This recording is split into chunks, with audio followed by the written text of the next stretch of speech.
இன்றைக்கி நம்ம உப்பை ரொம்பவே சீப்பாக சாதாரணமாக யூஸ் பண்ணிகிட்ருக்கோம். ஆனால் ஒரு காலத்தில் உப்பு யார்கிட்ட இருக்கோ அவங்க தான் பாஸ்ன்னு சொன்னால் நம்புவீங்களா? ஆமாங்க. ஆரம்ப காலத்தில் மக்கள் கடல் தண்ணியிலேருந்து உப்பை சூரிய வெளிச்சத்து மூலியமாக தான் ட்ரை பண்ணி எடுத்தாங்க. இதுக்கு ரொம்பவே டைம் எடுத்தது. அதனாலேயே உப்பு ஒரு ரேர் ஐட்டமாகவும் இருந்திருக்கு.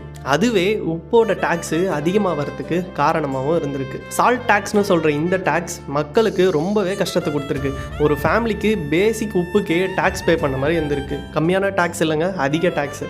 பல செஞ்சுரிஸ் கழித்து இந்தியாவிலையும் தமிழ்நாட்டிலையும் பிரிட்டிஷ் வந்ததுக்கு அப்புறமும் இந்த சால்ட் டேக்ஸ் இன்னுமே அதிகமாக இருக்குது. இந்த சால்ட் ரெடி பண்ணுற ப்ராசஸ் அப்போ அடிக்கடிக்கு மழை வந்துச்சுன்னா இந்த ப்ராசஸ் டோட்டலாகவே கெட்டு போயிடும். அந்த மாதிரி நேரத்துலலாம் உப்போட ப்ரைஸ் டபுளாகவும் ட்ரிபிளாகவும் மாறி இருக்குன்னு சொல்கிறாங்க. இதனால தான் உப்பு ஒரு ஃபுட் ஐட்டம் மட்டும் இல்லை, அது ஒரு பொலிட்டிக்கல் வெப்பனாகவும் மாறி இருக்கு. அதனால மகாத்மா காந்தி சால்ட் சத்தியாகிரகா கூட பண்ணியிருக்காரு.